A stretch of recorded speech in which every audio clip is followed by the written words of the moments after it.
secara mutlak haram mutlak. Kalau ngomong mutlak, mau dikit mau banyak, kayak darah, sedikit aja kita minum darah haram. Itu darah berarti najis. Kenapa? Benda haram dimakan, diminumnya haram. Arak kita minum dikit aja enggak boleh, maka arak itu najis.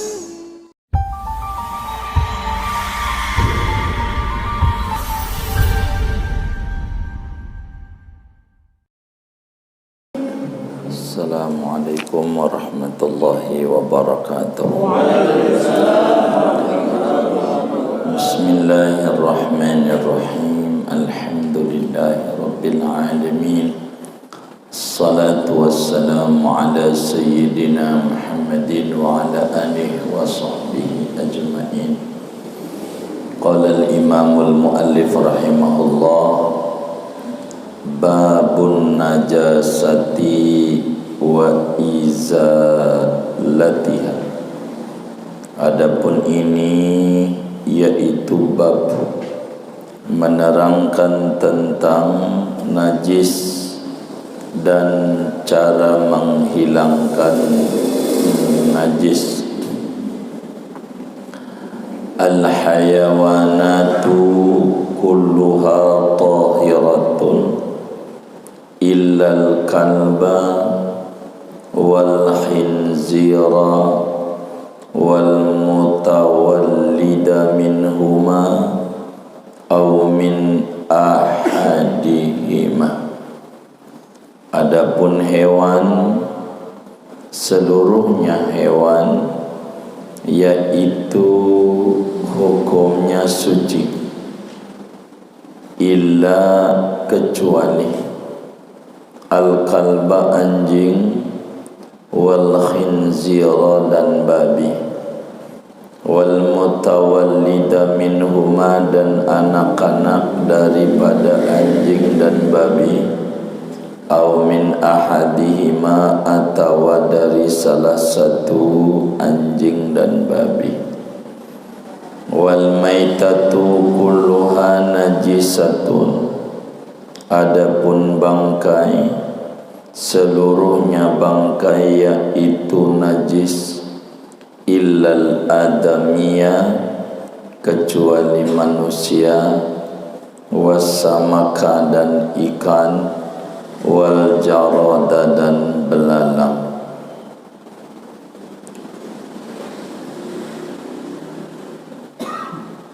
Kita pada dulu kali ya, biar nggak terpanjang. Saudara-saudara sekalian, dalam kita berbicara tentang bersuci, itu ada 4 sasaran. Kalau kita kajian tentang bersuci, sasaran utamanya 4. Tujuan utama ngaji bersuci itu 4. Yang pertama wudu, dan itu sudah kita bedah selesai. Yang kedua adalah mandi, dan itu pun juga sudah kita bedah. Yang ketiga tayammum, itu juga sudah selesai. Malam hari ini memasuki yang terakhir, yaitu menghilangkan najis. Dan ini maqasidut taharah, tujuan daripada kajian bersuci. Bila 4 ini udah selesai semua, pastikan ngaji kita langsung bab solat. Berarti sarana dan prasarana perangkatnya sudah lengkap kalau sudah selesai semua, sehingga ibarat pesawat tinggal terbang. Kita nggak bakalan ngomongin solat sebelum perangkat menuju solat beres dulu. Maka mulai malam hari ini akan membahas yang keempat, ngilangi najis. Kata Tuan Musannif, babun najasati wa izalatiha. Kita akan membedah satu bab tentang najis dan tentang cara-cara menghilangkan najis. Najis itu apa, saudara?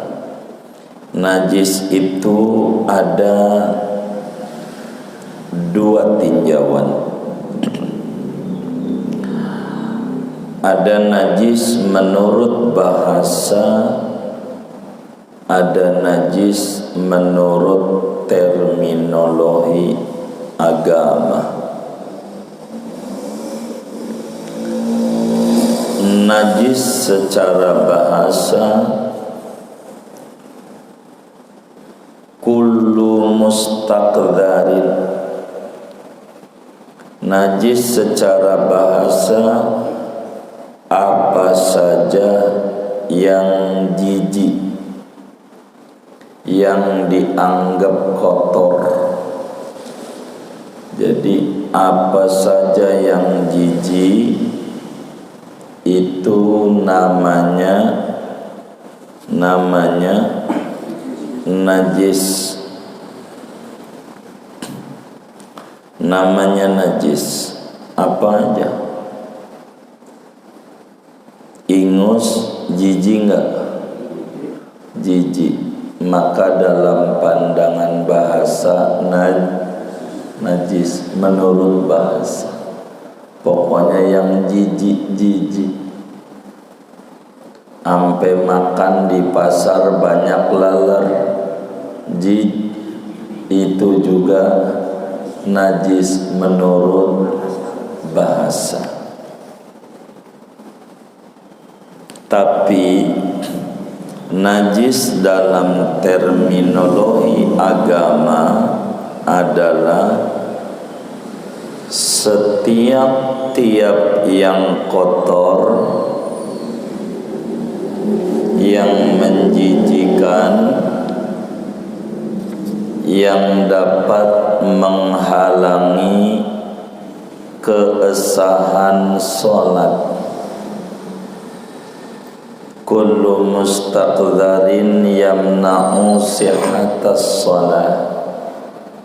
Yang namanya najis apa saja yang kotor, yang jijik, yang membuat sholat kagak sah.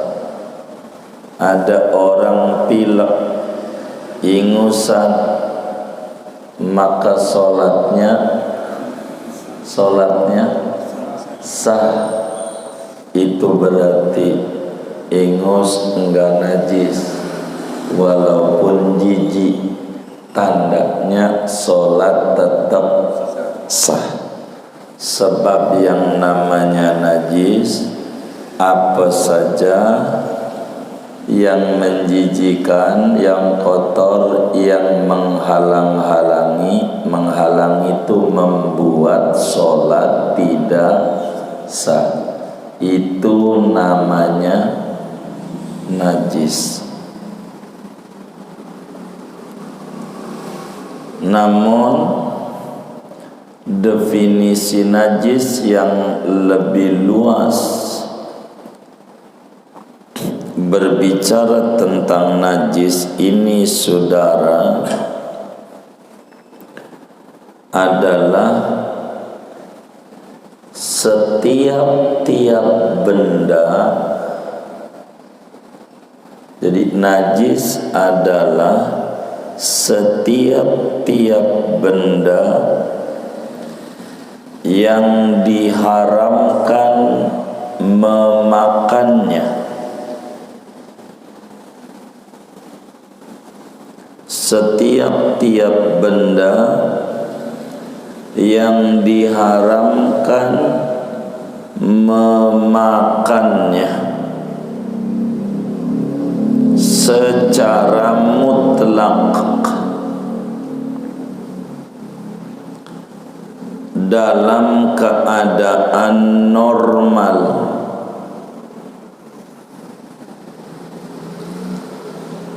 disertai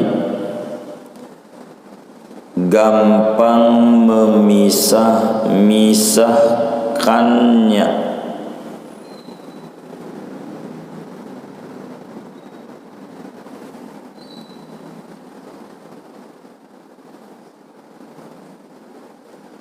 Bukan karena mulianya,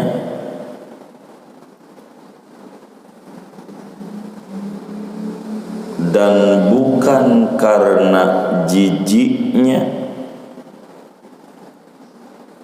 dan juga bukan pula berbahayanya pada badan dan akal. Itu najis, baru lengkap tuh. Jadi yang namanya najis, tiap benda yang diharamkan memakannya secara mutlak dalam keadaan normal, disertai gampang misah-misahinnya, bukan karena mulia, bukan karena jijik, bukan karena bahaya pada badan dan akal. Kita urai ini definisi dulu biar faham. Jadi yang namanya najis bentuknya benda, baik padat maupun cair. Itu dulu. Kalau kentut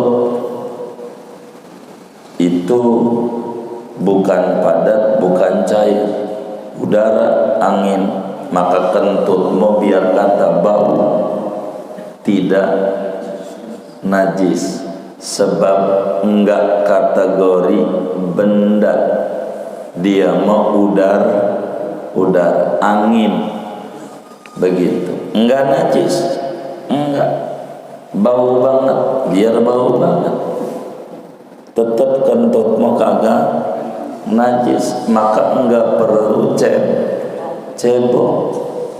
Habis buangin cebok, mana habis makan ubi cilembu 7.000 sekilo, ya begitu, enggak ngaruh. Benda yang haram dimakannya. Kalau benda tuh enggak haram dimakannya, kayak nasi kagak najis, kan enggak haram dimakan. Ini mah kalau dimakan jadi haram. Dimakan tuh diminum juga sama maksudnya. Makan sama minum tuh sama. Secara mutlak haram mutlak. Kalau ngomong mutlak, mau dikit mau banyak, kayak darah, sedikit aja kita minum darah haram. Tuh darah berarti najis. Kenapa? Benda haram dimakannya, diminumnya haram. Arak kita minum dikit aja enggak boleh, maka arak itu najis sebab dia kategorinya benda yang haram dimakan. Kalau ngomong dimakan maupun diminum. Tapi kalau sedikit dimakannya boleh, tidak najis. Kayak ganja kalau sedikit boleh. Agama nih, pemerintah nggak kasih. Agama ganja tuh biasanya kalau di warung-warung orang seberang biar rada legit ditambahin ganja, jadi penyedap legit. Boleh nggak apa-apa. Kenapa? Karena sedikitnya boleh, berarti ganja tidak najis. Sebab yang najis itu benda yang haram dimakan mutlak, mau dikit mau banyak. Kalau ganja mah kalau dikit boleh sebagai penghangat, maka ganja tidak najis. Kita ngomongin najis, ada orang sholat ngantongin ganja, sholatnya sah. Begitu. Tapi mau ngapain jangan ini andai kan begitu. Hukum kan harus dibedah, hukum harus diurai biar kita nggak salah. Dalam keadaan normal, waktu normal, artinya haram kala normal.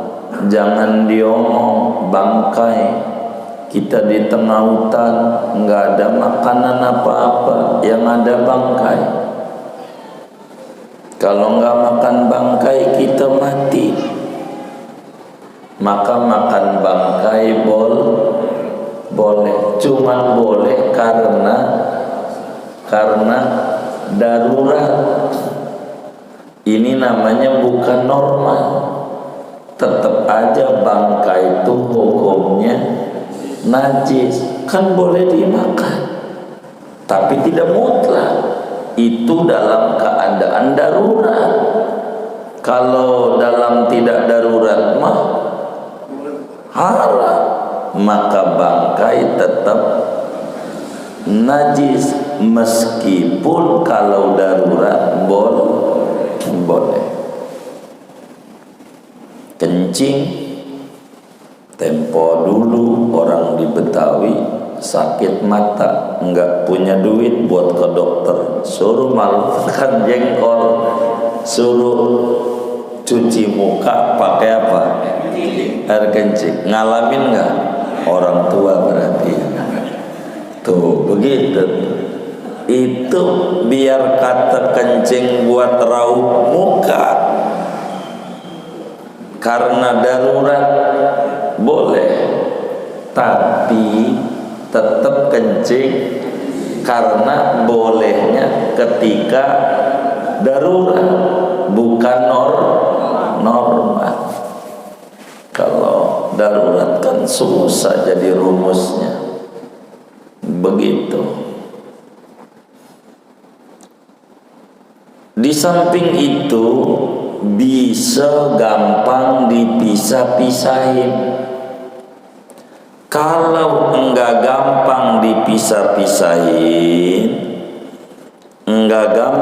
dipisah-pisahin, maka boleh dimakan. Contoh, pete ada ulernya di dalamnya. Pete dimakan tuh pakai kulit-kulitnya, di dalamnya ada ulernya. Ulernya tuh yang naruhin petaninya bukan sih?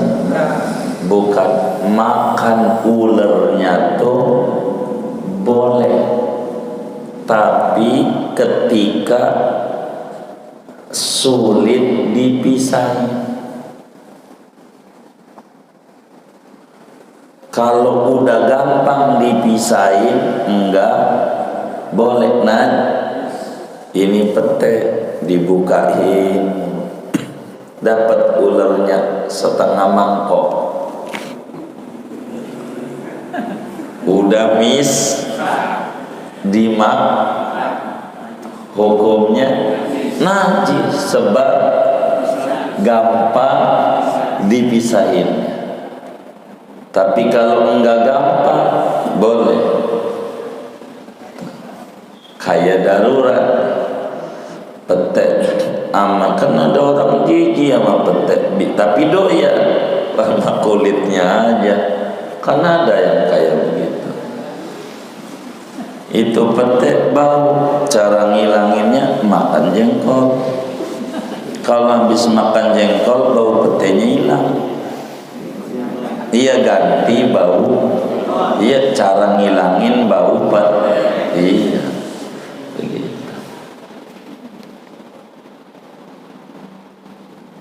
Bukan karena mulia, tapi kalau karena mulia masih suci. Contoh manusia. Ngapa itu manusia dicuci? Dicuci itu disiram. Disiram itu dimandiin. Ngapa tuh manusia ketika mati dimandiin? Sebab manusia mah mulia, maka manusia biar kata mati tidak najis sebab mulia. Sebab disuruh jijinya itu karena bukan karena mulia, karena manusia mau mulia, maka biar kata disiram udah mati dimandiin, itu dimandiinnya karena mulia. Maka manusia mau biar kata udah mati tetap suci, tidak najis, tidak najis. Nah, kalau manusia tuh mati, segala macam penyakit yang di badannya ikut mati. Virusnya apa kek, kalau udah mati mah ikut mati. Enggak pindah kagak. Orang penyakit gula, penyakit bengek, mandiin dari dulu juga. Sebab orang kalau udah mati, inangnya mati. Kalau inangnya mati, segala jenis penyakit yang di manusia tuh ikut mati. Mandiin, jangan enggak begitu. Enggak bener, tanggung jawab di akhiratnya. Enggak mandiin begitu, dituntut sama mayit. Begitu. Dua, bukan karena jijik. Kalau mani itu suci, tapi kenapa haram diminum? Sebab jijik. Maka mani tetap suci. Larangannya karena jijik. Itu mani tetap dihukumi oleh agama suci. Haram diminumnya atau dimakannya karena jijik. Yang dari kuping tuh air mata. Air mata dari kuping, apa namanya? Apa? Namanya apa? Conge.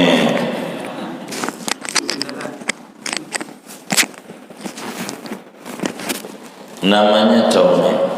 Itu conge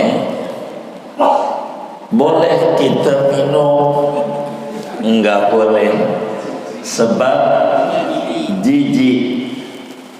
Itu tetap saja conge itu suci. Haramnya bukan karena jijik. Begitu.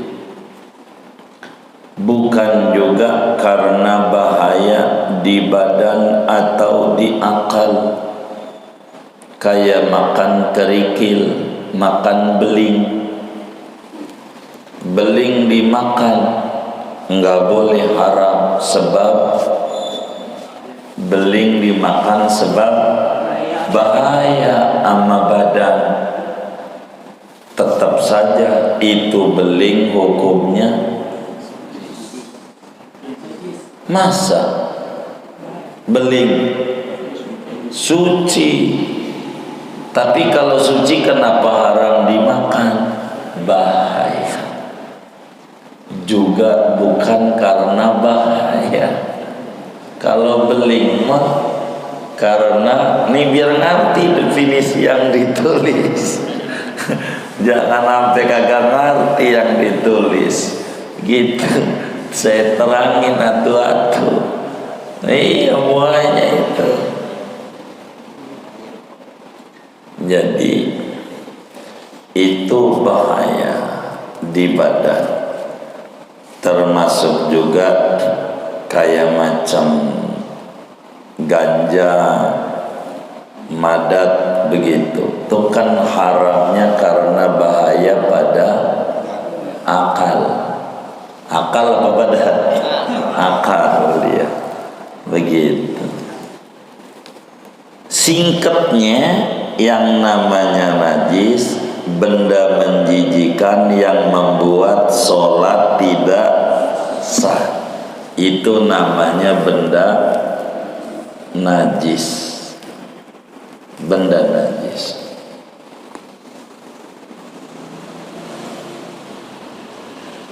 Wa izalatiha, kan babnya begitu tuh.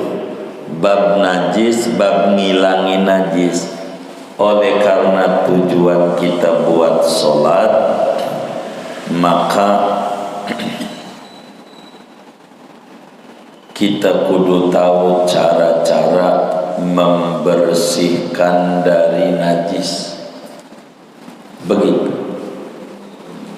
Kemudian itu saudara, al-hayawanatu kulluha tahiratun illal qalba wal khinzira wal mutawallida minhuma aw min ahadihima.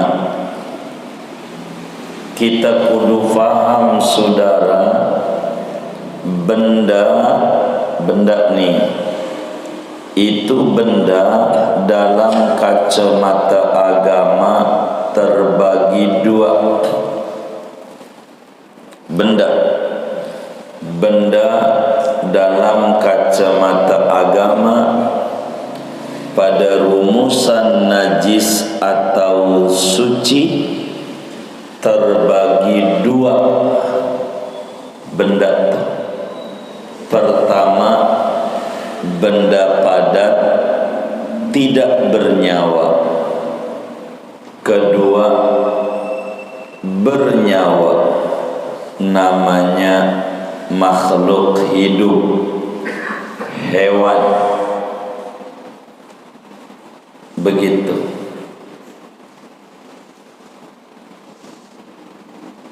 Jadi ada benda padat, ada hewan. Hewan tuh bernyawa. Benda padat kayak batu-batuan tuh, itu namanya benda padat. Kita kudu tahu semua benda padat hukumnya suci. Semua benda padat hukumnya suci, sebab diciptakan untuk kemanfaatan hamba-hamba Allah.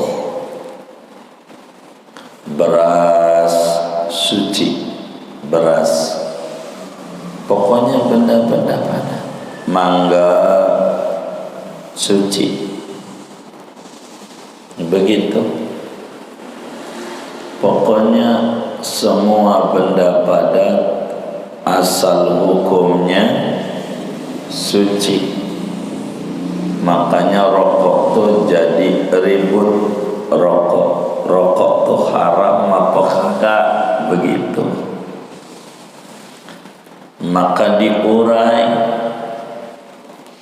rokok nih ada tembakau, ada cengkeh, ada kertas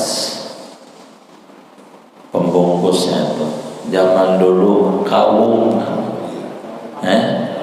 ya kawung tuh semuanya cengkeh, apalagi tuh tembakau, kawung, bungkusnya tuh semuanya kategori benda padat. Maka rokok tuh suci. Ini suci sama najis nih, maka rokok tuh suci. Begitu. Haram tidak, ulama beda-beda menyorotinya. Ada 3. Ada yang bilang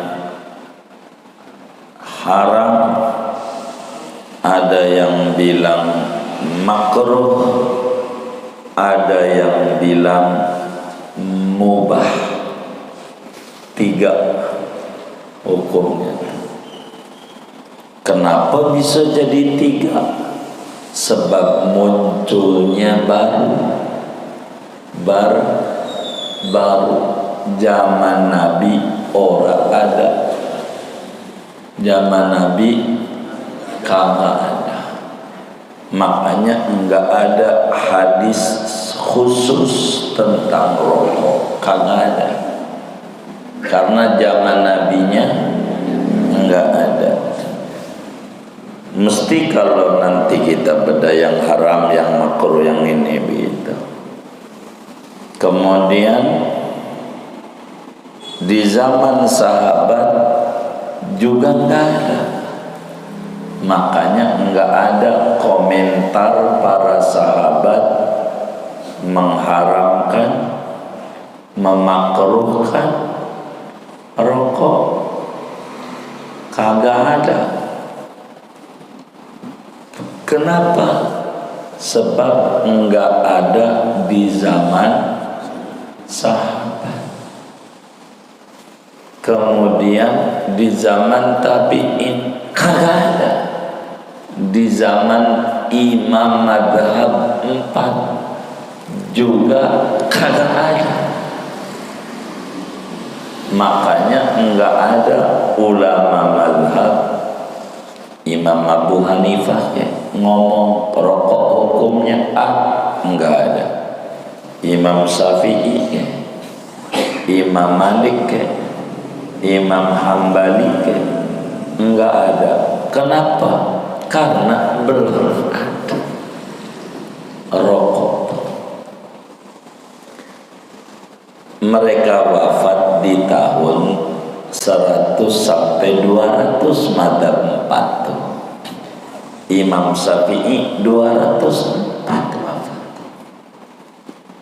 Imam Malik di bawah 200. Abu Hanifah 150. Imam Ahmad di bawah 250. Belum 300. Rokok baru muncul tahun 1000 Hijriah. Sekarang ini 1443, biar gampang baru 400 tahun. Dia pada meninggal dunia madzhab 4 di tahun 200. Kagak ada, makanya mereka ngomong kok. Cuman segala sesuatu itu dalam Islam selalu ada payung hukum. Maka karena barang baru sehingga hukumnya berbeda-beda. Begitu. Kayak bank Tapi bukan Bang Udin, bukan, nggak datang. Itu baru nanti mau berbeda-beda tuh. Tapi kita nggak ngomongin itu, kita ngomongin najis nih. Maka karena rokok itu baru tahun 1000 di zaman Imam Haddad, ada tuh komentar rokok karena baru. Maka sehingga semua dalilnya menggunakan dalil umum, sehingga ulama beda-beda. Ada yang bilang haram, ada yang bilang makruh, ada yang bilang mubah. Yang bilang haram alasannya macam-macam. Ada yang bilang alasannya itu rokok membantu non muslim, membantu gereja, begitu. Dejaru demi Yesus aku rela untuk mati, dikata dia ngarang aja. Siapa itu yang ngertiin itu? Bisa aja ngarang-ngarang. Bukan, itu ngarang-ngarang. Katanya membantu orang non muslim, membantu non muslim untuk memakmurkan gereja. Maka yang merokok ini membantu jadi haram. Itu dalil yang haram, bantu. Ntar diprotes lagi, ente punya mobil nggak? Punya. Itu showroomnya punya Cina, bantu gereja, haram. Buang mobil. Ente punya motor? Punya. Itu dealernya punya non muslim, bantu gereja, haram. Jual, jangan pakai kolor. Itu yang dagang Cina, bantu gereja, haram. Telanjang. Oh begitu ya, ganti dalil lagi. Wala tulqu bi aidikum ila tahluka. Jangan Anda menjatuhkan diri Anda pada kebinasaan. Ini rokok mematikan. Maka peringatan rokok membunuhmu. Begitu. Rokok peringatan gede tulis. Rokok membunuh.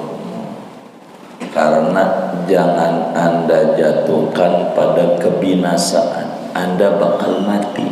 Maka rokok membunuhmu, haram. Karena membunuh itu dosa. Maka itu rokok jadi haram karena membunuh. Tapi didagangi nama pemerintah pakai cukai. Cukainya mahal, dapat duit, boleh. Kalau haram mah enggak boleh.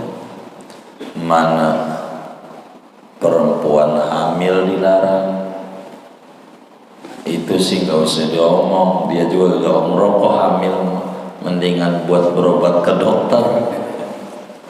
Sama di bawah 17 tahun. Iya anak-anak, emang bayi baru berojol mau nggak bakal begitu. Ini yang berarti kalau udah 18 tahun bor nggak membunuhmu begitu. Kalau membunuhmu maka pabriknya kudu tutup.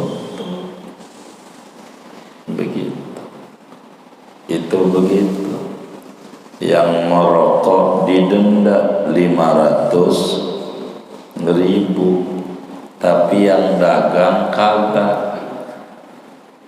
Ini nggak benar.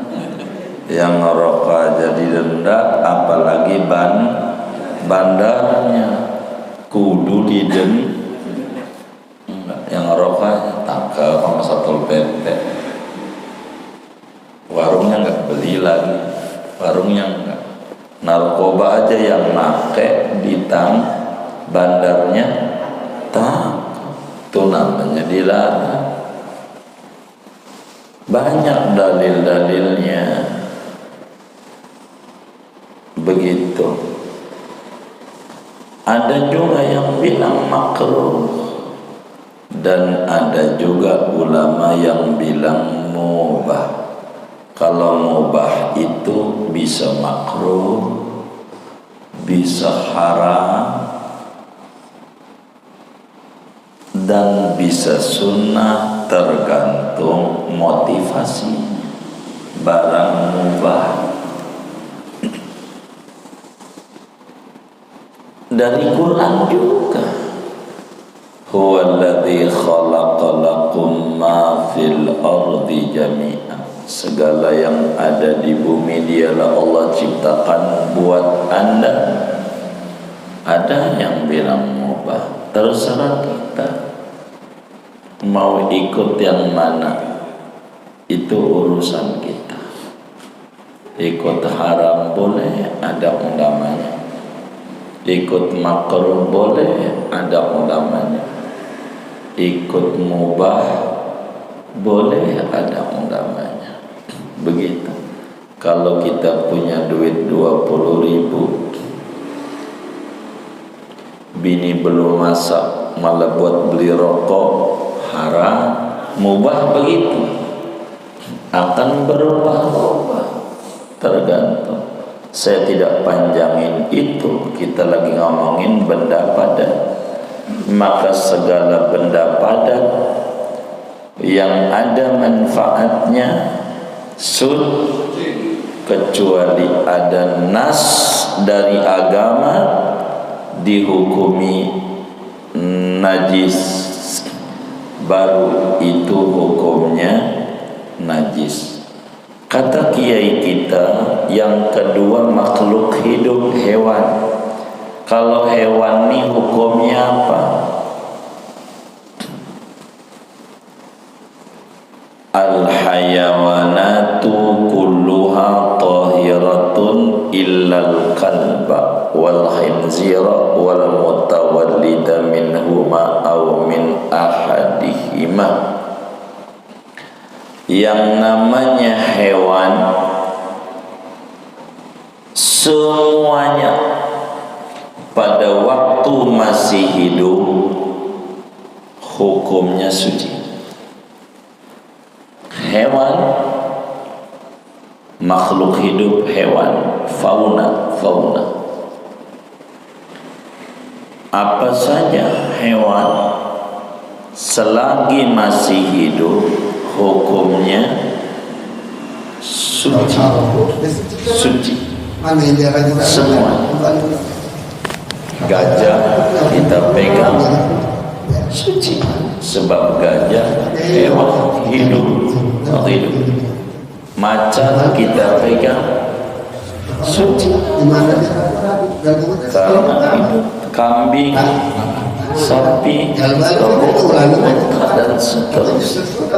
Kecuali hewan yang ada keterangan dari agama dihukumi najis oleh agama, maka itu najis. Jadi al-aslu fil asya'i al-ibahah, asalnya mubah suci, kecuali ada dalil dari agama keharaman atau kenajisan. Maka hewan semuanya selagi masih hidup suci, kecuali yang agama kecualikan.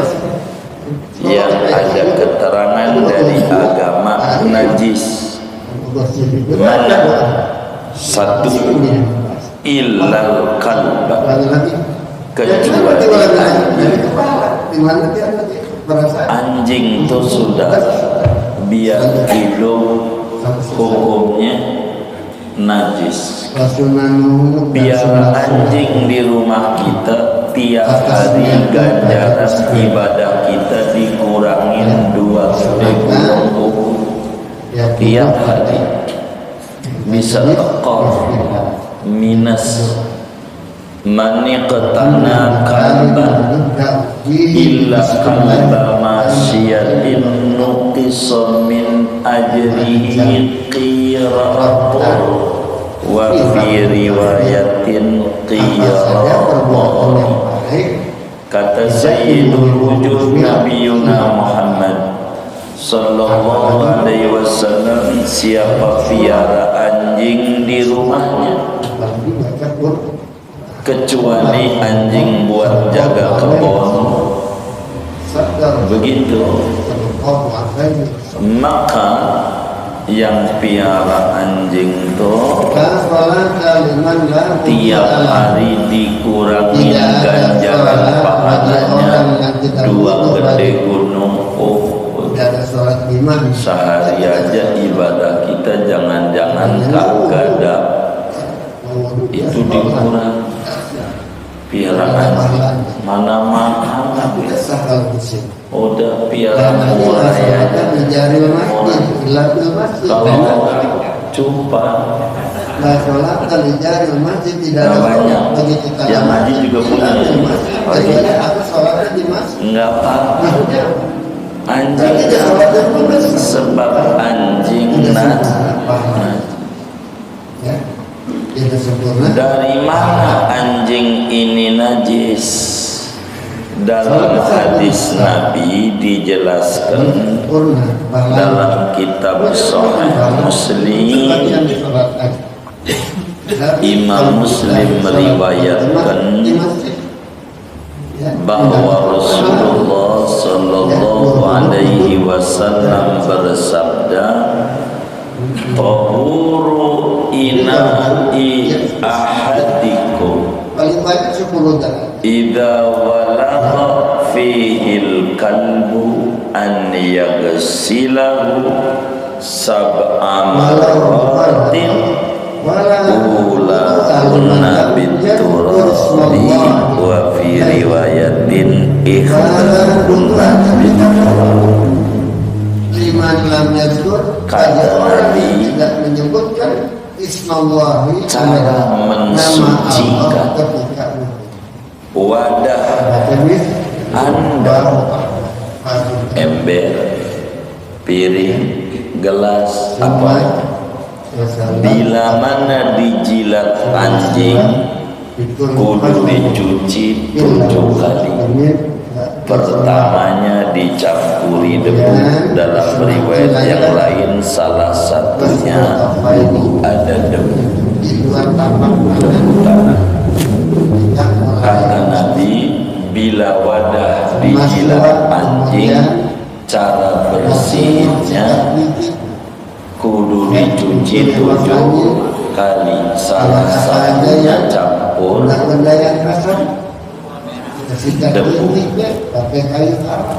campur debu. Itu di hadis.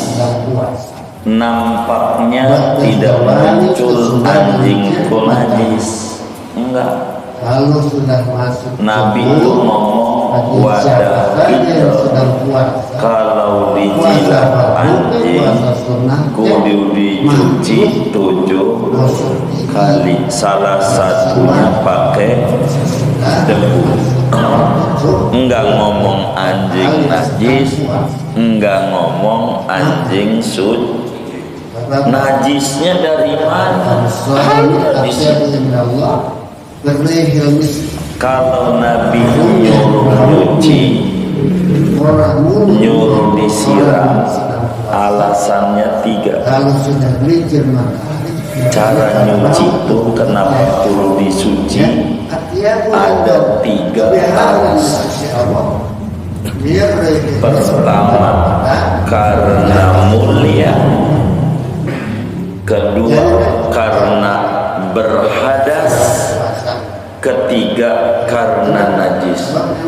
Kalau ngomong disuruh dicuci, tiga ini alasannya, enggak bakalan lebih.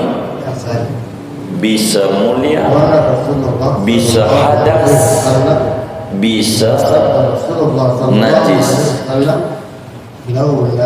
Contoh, manusia mati kudu dicuci, disiram, dimandiin. Alasannya karena mulia. Kita habis bersetubuh dengan bini, kudu dicuci badan kita. Alasannya karena berhadas. Ini ember dijilat anjing. Dia senantiasa bersuap. Kira-kira ember itu mulia serta barang mulia bukan? Bukan. Ember itu kira-kira berhadas enggak? Enggak berhadas. Lalu kenapa sama Nabi disuruh cuci? Berarti anjing itu najis tuh, begitu ngaji tuh, biar kita paham.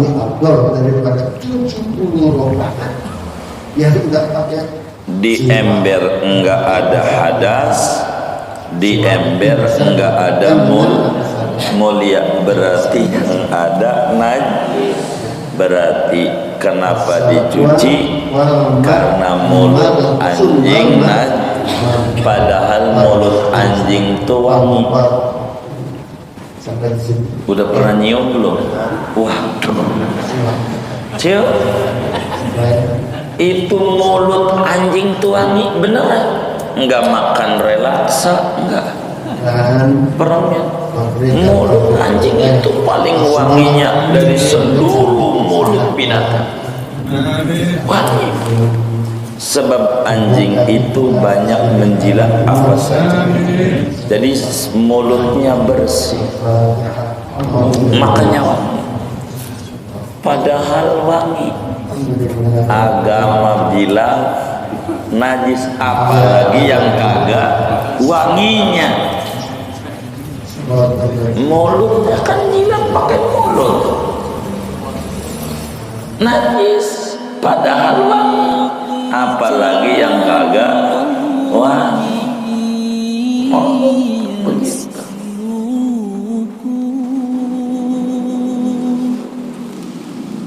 Anjing itu dalam badannya banyak penyakit, banyak virus itu di badannya. Lebih dari 50 macam bakteri yang berbahaya bagi manusia di badan anjing. Dan anjing itu, saudara, tidak punya kelenjar keringat untuk mengeluarkan bakteri-bakteri.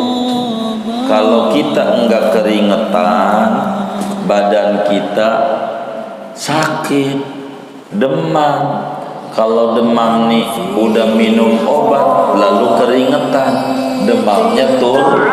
Nah, iya, berarti karena kita punya kelenjar, anjing enggak punya. Sehingga bakteri-bakteri di badannya itu enggak bisa keluar kecuali lewat proses lewat duburnya. Sehingga bakteri yang di badan anjing itu akan keluar bersama kotoran, nempel di duburnya, maka dubur anjingnya banyak bakteri. Dan kebiasaan anjing kebiasaannya itu suka jilatin duburnya. Perhatiin kagak? Waduh, apa aja kita kudu ngaji. Anjing tuh suka jilatin pakai lidahnya tuh, duburnya. Dijilatin pakai lidahnya. Sehingga bakteri yang di dubur tuh pindah ke mulut. Emang Nabi mau hebat, bila anjing jilatin ember ente cuci, sebab mulutnya hebat Nabi gitu. Rugi nggak ngaji terus. Anjing najis anjing. Satu yang najis tuh anjing tuh saudara. Dua, wal khinzir, babi najis waktu hidupnya, matinya apalagi, hidupnya najis. Dan babi lebih rendah dibanding anjing. Najis babi. Ada orang Jawa, alhamdulillah saya nggak makan babi, makannya celeng. Iya itu juga babi itu. Ini siapa ini yang kayak begini nih? Begitu. Itu beda nama doang. Iya babi itu sama celeng dia juga. Ada yang nyebutnya B2, iya dia juga. Babi begitu. Babi itu najis. Semua para nabi dalam ajarannya mengungkapkan babi itu najis. Kotorannya banyak, mengandung cacing pita, berbahaya bagi manusia. Babi itu vaksin mengandung babi, katanya. Udah ngecek belum? Udah vaksin aja nurut sama pemerintah, jadi rakyat yang baik. Ini udah vaksin belum nih? Kita tutup ngaji nih. Jadi kalau katanya belum jelas, udah teliti. Jadi babi najis apanya aja. Ini agama kasih keterangan, maka biar kata hidupnya juga najis. 3 belasteran anjing dan babi. Belasteran anjing dan babi. Apa tuh belasteran? Anjing laki kawin sama babi perempuan, anaknya namanya belasteran anjing babi. Babanya anjing, enyaknya babi. Ini anaknya najis. 3. Begitu sebaliknya, babanya babi, emaknya anjing, anaknya belasteran babi, anjing, anak-anak. 4 belasteran babi atau anjing dengan hewan suci. Itu maksudnya aumin ahadihima, tulisan kitabnya tuh ada 4. 1 anjing, 2 babi, 3 belasteran anjing dan babi, artinya anjing kawin sama babi, anaknya disebut blasteran anjing dan babi. Keempat, anjing atau babi kawin dengan hewan suci. Contoh, babanya anjing, emaknya kambing. Babanya anjing, emaknya kambing. Lahir bentuknya kambing, hukumnya najis. Sebab iya, belasterannya begitu, kayak begitu. Ini najis nih. Jadi anak itu bagaimana? Islam, saudara, menilai anak itu mengikuti orang tua dalam berbagai sisi. Islam nih, kalau sisi agama, anak nih mengikuti Islam salah satu orang tuanya. Ini anak nih, kan tadi anak anjing, anak babi nih. Kita ngomongin anak secara umum biar tahu. Anak dalam Islam itu akan disorot tergantung pada sisi mana. Kalau sisi najis dulu deh biar gampang. Kalau sisi najis mengikuti yang najis, tuh begitu. Kalau sisi najis mengikuti yang najis, apa babanya, apa emaknya. Anjing sama kambing, anak lahir bentuknya kambing, tapi bin anjing, tetap hukumnya untuk urusan najis ikut najis, bukan ikut suci.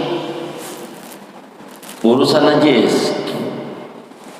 Sebab itu di kitab dituliskan au min ahadihima, kata kitab, atau salah satu daripada anjing dan babi. Begitu, anjing dan babi.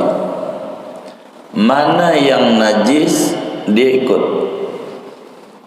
Anjing kawin sama kambing atau babi kawin sama kambing, pastikan anaknya najis, sebab salah satu emak babanya makan najis. Kalau urusan keturunan ikut baba. Kalau urusan keturunan tuh terah ikut baba, bukan ikut emak. Ikut bapak. Bapaknya Habib, emaknya Betawi, maka anaknya jadi Habib. Sebab kalau keturunan mah ikut bapak. Begitu. Ikut bapak. Emaknya Betawi, babaknya Jawa, maka dia Jawa. Begitu, ikut bapak. Kalau keturunan, emaknya Habib Syarifah, babaknya Betawi, kan bisa begitu ya? Bisa ya? Bisa aja. Maka anaknya jadi Betawi, enggak jadi yang enggak jadi. Sebab ngomongin keturunan mah ikut bapak. Kalau bapaknya raja, emaknya orang biasa, maka anaknya jadi raja. Begitu. Ikut bapak. Anak bintu ama bapak, bukan ama ibu. kecuali Sayyidatuna Fatimah. Maka Husain Hasan radhiyallahu ta'ala anhuma, Sayyidina Husain Hasan itu bin ibu, selainnya bin bapak. Bin bapak, bapaknya bule, ibunya pribumi, anaknya bule. Begitu, ibunya bule, bapaknya Jawa, jadinya Jawa, ngikut kalau keturunan. Kalau agama ikut mana yang Islam.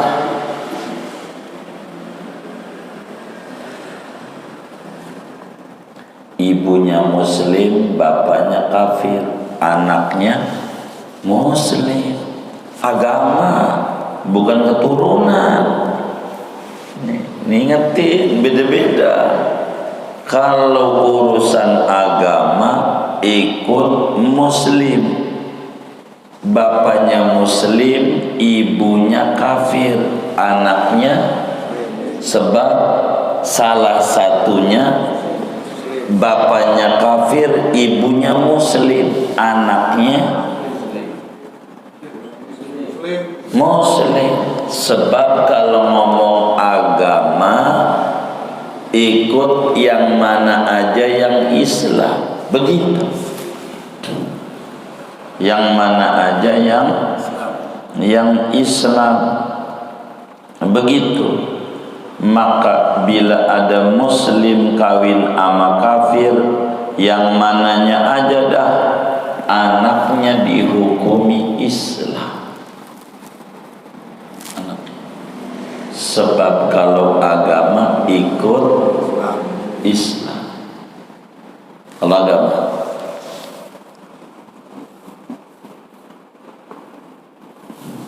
ikut Islam.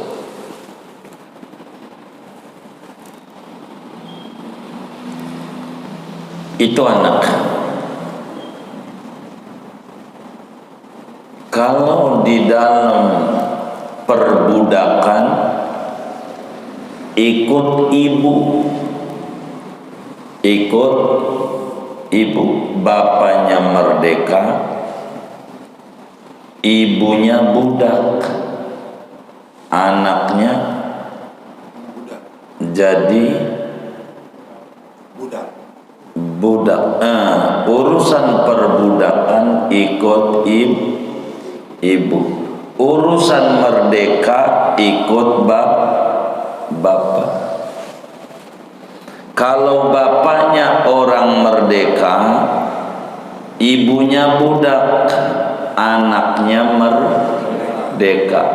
Ibunya merdeka, bapaknya budak, maka jadi budak. Tuh begitu.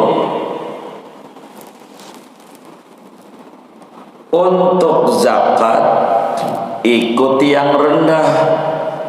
Untuk zakat kambing kawin sama sapi beranak belasteran, kambing sapi, zakatnya ngikut kambing. Begitu. Anak tuh ngikut orang tua tuh begitu. Wis singkatnya lagi ngomongin hewan suci najis. Semua hewan waktu hidupnya suci, kecuali yang najis ada 4. 1 anjing, 2 babi, 3 belasteran anjing dan babi atau sebaliknya, 4 anjing atau babi kawin dengan hewan suci, contohnya kambing. Kalau kawin dengan kambing berarti kalau kawin dengan sapi najis, gitu suci. Kawin dengan hewan suci, mau kambing kayak sapi. pokoknya ngikut najis, begitu, ngikut najis. Inilah hewan-hewan dalam Islam, apa yang dihukumi najis, apa yang dihukumi suci. Waktu hidup nih, kalau waktu mati entah. Begitu. Wal maitatu kulluha najisatu. Nanti aja kali ya. Panjang ya? Oh iya udah, tuh kata dia udah. Wal maitatu. Halaman berapa tuh wal maitatu? Nah iya itu dah tuh. Ingetin saya, mulainya dari situ. Nanti ada yang ditanya mungkin dari materi ini atau di luarnya sebelum doa, silahkan.